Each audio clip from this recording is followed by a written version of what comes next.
All right, hello and welcome to another episode of Success Weekly. I'm your host, James Theris, and we've got a very special guest, as you can see to my left here.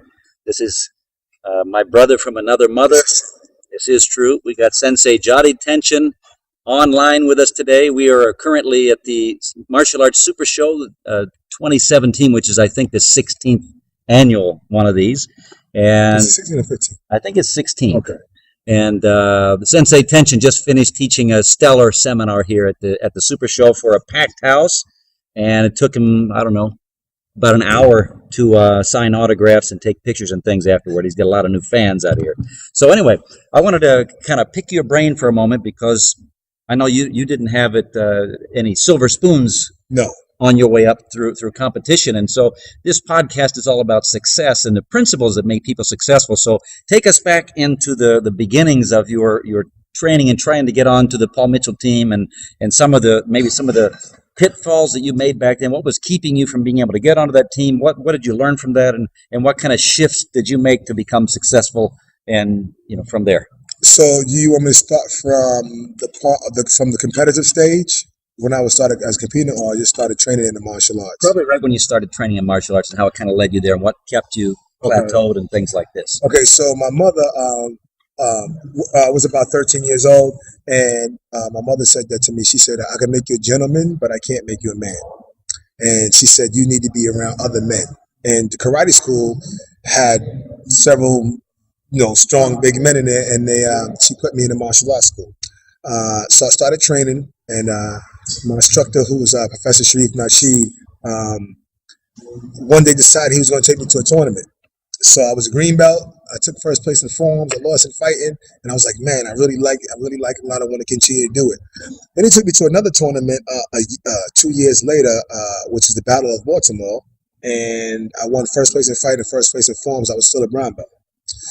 Then he took me to Charlie Lee's, and so he was taking me to these tournaments. I was like, Russ, I really like doing this. If it's okay, I'd like to continue. So he moved to Washington D.C. His job changed, and he moved to Washington D.C. And he left the school with the other higher ranks. Now these guys wasn't really into competition, so I would say, can we go to tournament? We're not going to tournaments. We're not a tournament school, self-defense, And I was like, yeah, but I have to go do some tournaments. It was like, no. So my mother said to me, she said, is that really what you would like to do? I said, yeah, I really would like to do it. She said, then don't let anyone stop you from doing it. So I told my instructor, I said, listen, you left. You told me to have the other black belts take me. They don't want to take me, so I'm going to go find a place to train. I didn't have any place to train. I didn't know anybody, so I went to a tournament. And then I ran into a friend of mine named, he wasn't my friend at the time. He was a guy who was a top fighter who I went to watch. So I'm sitting at a table with him, and but I didn't know who he was. I just went to watch. I saw the flyer. So I'm sitting at a table, and he goes, hey, man, you look really familiar. What's your name? I said, my name is Jody. He says, hey, my name is Jesse Ray. I was like, you Jesse Ray, the guy that's fighting on this flyer? He was like, yeah. I was like, oh, man, would you mind? Where you from? He said, I'm from the Bronx. So I was like, I'm from the Bronx, which is, he was like maybe half a mile from my house. So I said, can I come and train with you? He said, sure. This is 1993.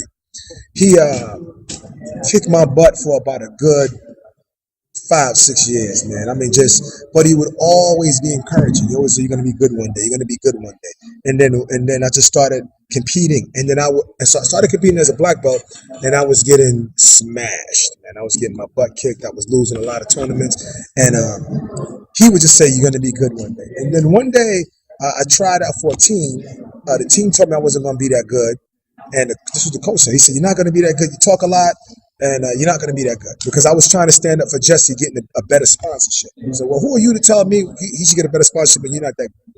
So I told him, I said, one day I'm going to be really good one day. He goes, yeah, whatever. And I told Jesse, I said, listen, Jesse, I'm going to start training twice a day. I'm going to start reading some success books. I'm just going to take it to another level. And I did that. And then I got picked up on a team called Team Elite. The Team Elite guy was that's not so loud. The Team Elite guy was a millionaire that I didn't know was a millionaire. He's always as my friend, but I didn't know he was a millionaire. Wasn't very unassuming. And he says, Johnny, man, you know what? You're getting pretty good. You're getting pretty good. I'd like to put you on my team. So I was like, hey, okay, sure. I wasn't winning anything. So I went in Minnesota. We fought pretty good. My team was losing. I brought him back, and then I fought the number one fighter in the country, whose name was Brian Root. And this guy beat me up, kicked my butt, and wouldn't shake my hand. I don't know if he wouldn't shake my hand because he didn't like me because we didn't know each other, but I think his arrogance was so he wouldn't shake my hand. And I wrote his name on a piece of paper. I put it on my refrigerator. I put it in the school, and all I did was study him until I ran into him a year later. I beat him, and then when I beat him, everybody was like, "Who's this guy beating the number one fighter in the country?" Then I beat him the next tournament, and then it was like, then I beat him the third tournament, and then once I beat him, honestly, I had every team in the country, including Port Mitchell, make me an offer. So they made me an offer.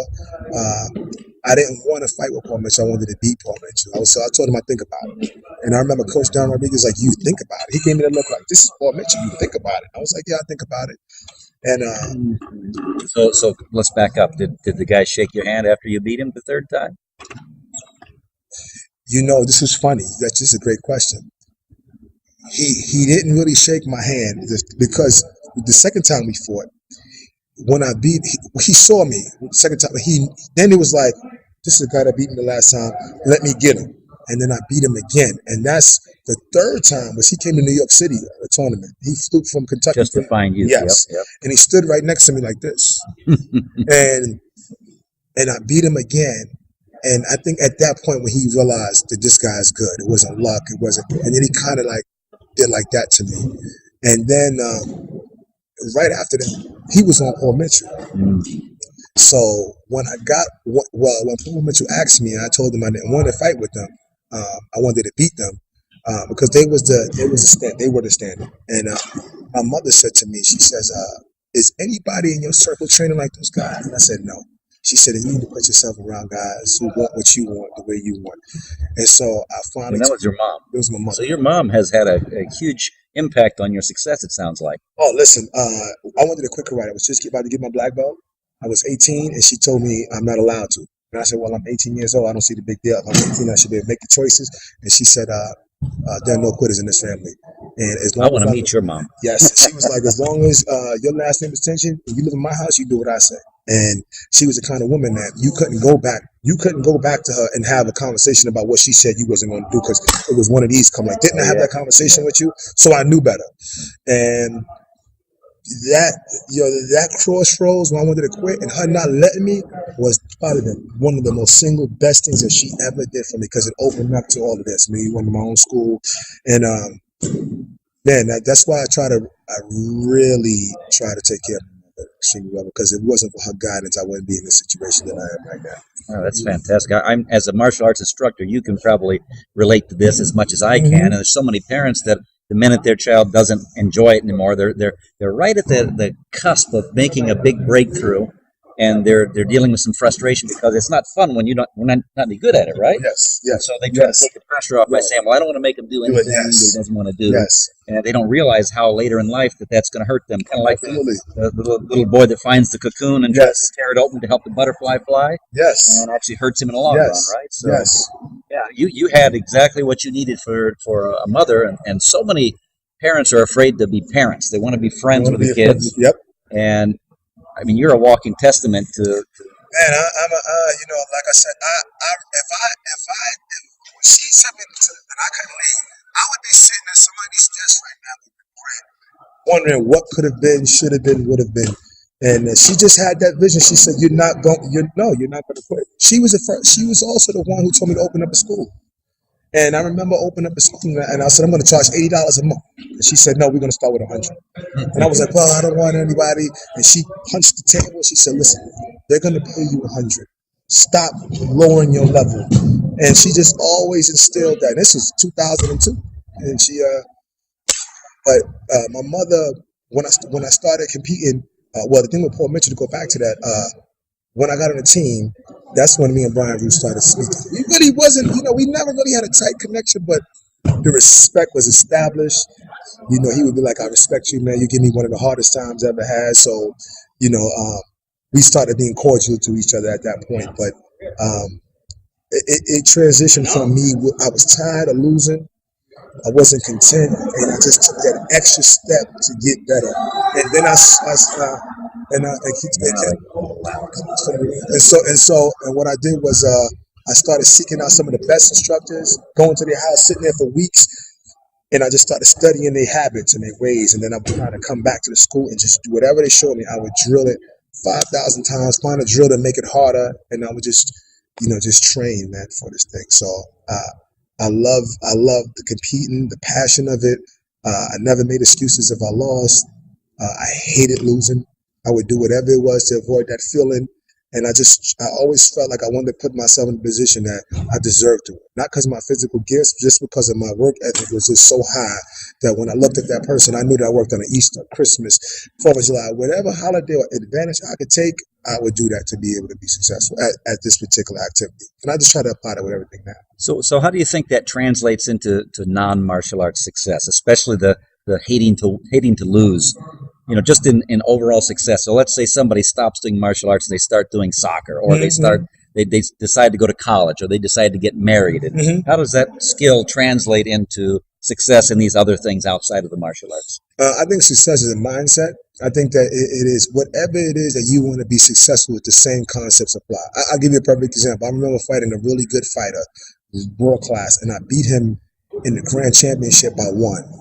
And I was so upset that it was only by 1, that the level that I held myself to, at everything that I do, I try to do that way. So when I opened up my school, and there was a mentality that I had to eventually get to with everything. Like, no matter how difficult something is, I put myself in a fighter's mindset. Like, okay, don't put your emotions into it.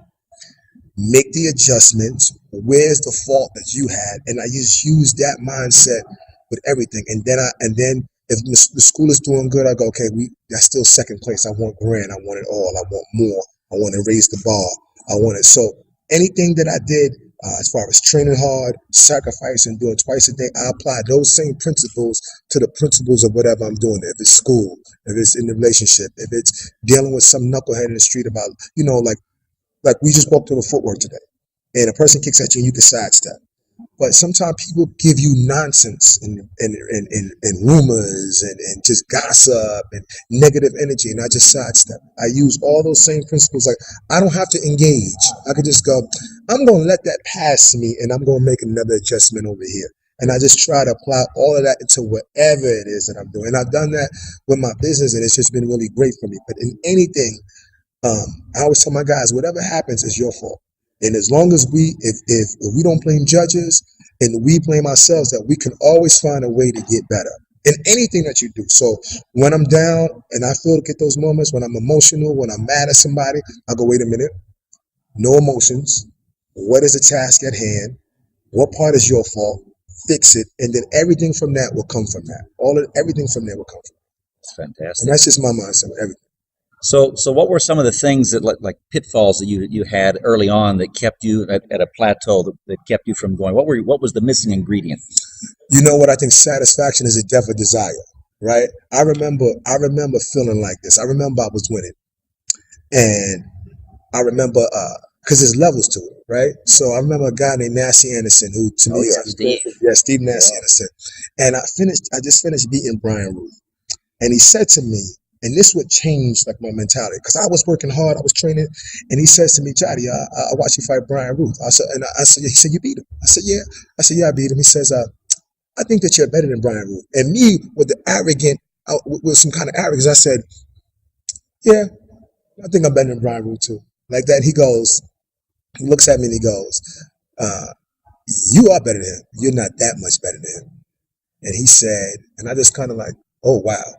And he said, you need to become that much better than him. And it made me work harder. Like, I was like, he is so right. Like, you got to become that much better. And it's just like, I don't want to be like this with the school owners around my community. I don't want to be like this with anything that I do. I don't want to be just a little bit. I wanted the separation from me and you to be so great, just based on my work ethic, the way my tribe is, the way I want to see things. And I think that one of the biggest plateaus is that you being the smartest person in the room at all times will kill you, man. Absolutely. It will kill you. That it sometimes you have to put yourself around people that are, they don't have to be smarter than you in everything, but things that you want to attain where you could just go in the room and learn to shut up. Like listen and silent are spelled with the same letters. Like just learn just to sit in the room and learn the key to how to shut up.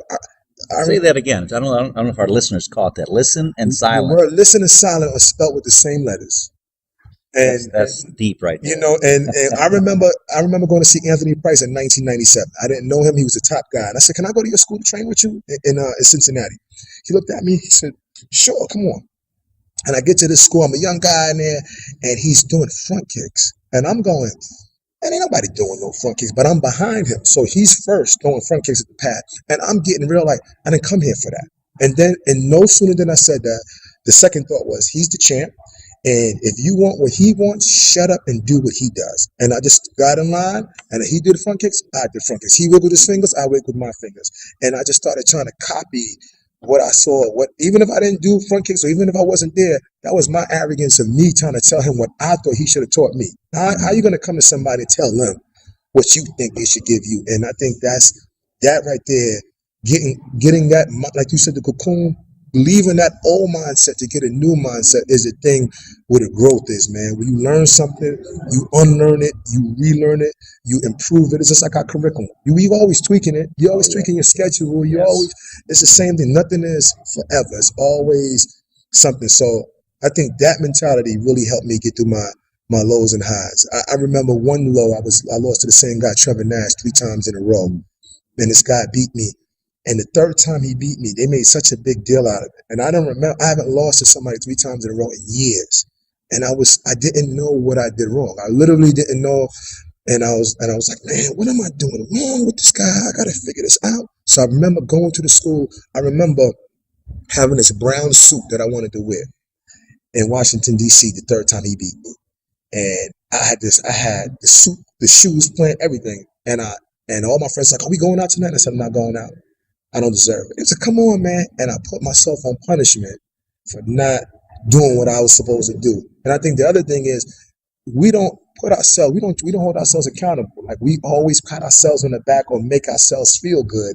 And I put myself on punishment. I wanted to go out that night with them. I was like, nope, you don't deserve it. I left Washington, D.C. and got to the karate school at 6 o'clock in the morning. I started training and I didn't know what I was doing wrong. So I said, listen, I don't know what I'm doing wrong. Let me work on all of my basics again. If I make my basics better, it'll make me better. And I started working on front kicks, stuff that I left behind, and it made me better. I never lost to him again ever since that time. You know, so I think that the one thing is, man, I remember this. It's not even I remember me complaining about something. My mother said, she said, young man, you're going to be emotional or you're going to rise into the thinking of God. And my mother said, when the sun rises and it goes up and down, that ain't got God put a system in order, Johnny. It ain't about what he feel like. When the seasons change, it's not about emotion. It's about you doing what you have to do despite how you feel about it. So she said, you're going to be emotional or you're going to rise into the thinking of God. And I never forgot that. And my mother would always drop jewels about your mindset, how it should be. And so I just, I think I was an obedient kid. Like when she said things, I didn't just go, whatever. So all of that kind of, those lessons to reflect on kind of got me through the rough patches when I wasn't winning as much, when I was losing, or when things get me. I got to always remember, you're going to be emotional or you're going to rise to the thinking of God and just get things done. Sun come up, the moon come out, no matter what. That's powerful. So. Well, great. Okay. Well, we'll finish here with just any last thoughts on, let's say if you had to boil down how to become successful with just three habits. What do you think those top 3 habits would be? The most common habits of successful people, top 3 things. Everything is your fault. Okay. Not put yourself around people who are smarter than you. And I think being obedient. And what I mean by that is, to me, obedience is doing what you don't want to, even when you don't feel like it. It's not about somebody saying something the right way. It's just that you just have the mindset of, this is what must get done. I'm going to follow the directions, the route, no matter how I feel. And I think that, along with somebody giving you guidance and having the work ethic, all of those things, because it's just like on the floor. There are guys that are physically gifted than me, but they always feel like they got an answer. Sometimes just shut up, man. Just take the information, absorb it, and just grow from it. And I think a lot like I come here and I empty my cup, man. I leave here and I want to come back even more successful. Like I ask you questions even about your business. I go to your school. I watch what you do. Guys that are successful, I watch them. I watch how they keep their school clean, how they talk, and I just go, you know what I'm watching is not about me. It's all about what they're doing. And I think that mindset is one of the things I think for me that allows me to constantly reinvent myself and constantly allows me to keep evolving is the humility, the obedience, and the work ethic. Those three things. And I think if any one of them is missing, you could be obedient, okay, but if you don't have the work ethic to follow through or the humility to get the information from somebody who's greater than you in an area, then you're only going to go but so far. So you are the sum of the 5 people you hang around, and being the smartest guy in the room is one of the worst things that you could do at all times, you know. So that's just what I think. If I had to say 3 things, I would look for somebody who's humble, who knows how to follow directions, and somebody who can bust their butt at work, who's willing to work hard, you know. All right. Well, we thank you, and our Thank you, listeners sir. thank you, I and appreciate that. look forward to seeing more from you. This is my guy, Donahue, right here, man. This is the guy, he knows every hip hop song in the world. Thank you, Well, sir. not every. Good.